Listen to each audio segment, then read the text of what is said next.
Yes, bomu bbiri zibwatuse ekire kikesezza olwaliro emu ebadde lugobe eyo Nabweru ate endala ebadde Kabalagala akikuba mutwe. Ekirungi tewali bantu bafiriddemu naye nga waliwo abafunye obuvune obutonotono. Abatwala ebyokwerinda batuuse mu bifo bino ne balaba embeera bw'ebadde era bongedde okulabula bannayuganda okubeera obulindaala n'okulonkoma abantu batategeera bulungi abeekaliisa mu bitundu byabwe. Katulabe munnaffe Eric Sebalamu abaddeyo ng'abakulu bano balambula ebifo bino ebibwatukiddemu bomu enkubaire zino. Abatuuze e Nabweru Lugoba mu Nansana Municipality mu Wakiso District emitima gibakubira mu kamwa bomu bwe zitulise mu kiro. Emu ku nnyumba epangisibwa we bwatukidde era tutuuse ku makya ng'ab'ebyokwerinda basazeeko ekitundu kyonna. Zabadde zigenda kuwera saawa 2 nga wabulayo dakiika ntono nnyo.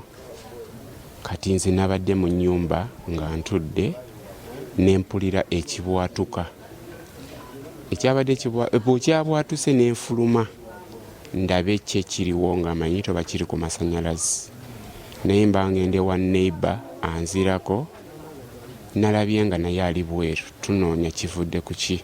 Abatuuze bagamba enju omutulikidde bomu erudde nga temuli agibeeramu era nnyiniyo tebamumanyi. Balumiriza nti eggulo mu budde obw'emisana balabye abavubuka babiri n'ebisawosawo nga bagirongoosa nti era basasudde emyezi 3. Kati twategedde nti bomu poliisi yatugambye nti bomu naye twabulidde ekibwatuka nga kyamaanyi nnyo ne wabeerawo entiisa ne wabeerawo amayumba gonna okkankana naye ekirungi kyamu nti mwe mwezi ennyumba bomu mwe yayabikidde temwabadde bantu. Abapangisa babadde bapya babadde basajja babiri abazze nga baagala ezo ennyumba naye ate ne bamaa ne bagenda. Kakati ku ssaawa 2 nga mu nnyumba temulimu muntu kwa n'omupangisa addirira teyabaddemu. Enju eyiseeko ekitundu era okubaluka kuwuliddwa ku ssaawa 3 ez'ekiro ekikeseza olwaleero nga balinaanyeewo babadde beggalidde endabirwamu zaatisse n'oluggi ne lugwamu. Okubwatuka kw'ekintu ekyo tekwatukosezza wabula oli bali abapangisa tebasobodde kusulamu kubanga amadinisa gayiise nze ne mbasuza mu ddiiro lyange nka yabadde nga waliwo enough space ne basulaawo. Abapoliisi bonna basuze wano oba amemene wa poliisi ne babadde wano. Tewali afunye bukosefu era bakulembeze mu kitundu bennyamidde kuba abapangisa abapya tebabanjudde waabwe. Okusinziira ku vizina kuwulira baneiba nga badde boogera bagamba n'abantu babadde bapya baali bakapangisa ennyumba eno nga era ogenda okubuuza nti abantu abasinga tebabamanyi actually abamu babalabyeko obulabi naye ndowooza ekijja kulabika okuba landlord kuba landlord yafunye abantu bano kati tetunategeera oba landlord ye abadde abamanyi in person oba kino tujja kukirekera poliisi.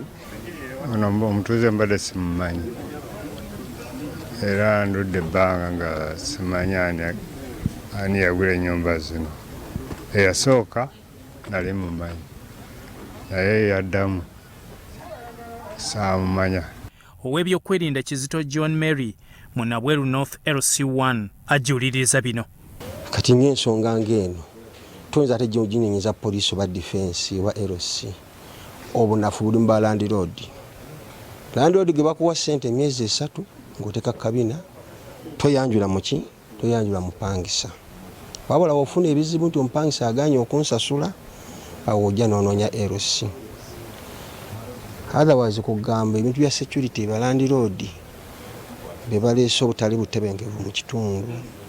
Eddo omuntu okupangisa ennyumba bapimanga ku myaka gyo. Naye kati osanga omwana emyaka 18 n'apangisa ennyumba najja n'akuwa emyezi 6. Gwe n'oteeka mu nsawo n'okola ki n'otwala. Emisana leero abakugu mu kutegulula bomu batuuse okwekebejja ekifo kyonna. Shafik Nsubuga amyuka RDC e Wakiso avunaanyizibwa ku Nansana Municipality atwala ebyokwerinda atuuse n'agumya abatuuze.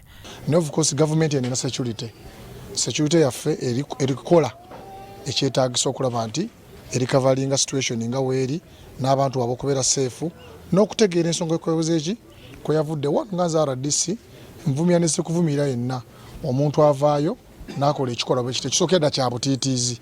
Major Charles Kabona omwogezi w'ekibinja ekisooka ekya UPDF akakasiza nti Kabalagala kikuba mutwe mu Kampala gattako ne Nabweru ebibaluse zibadde bbomu n'asaba abantu okuba abeegendereza.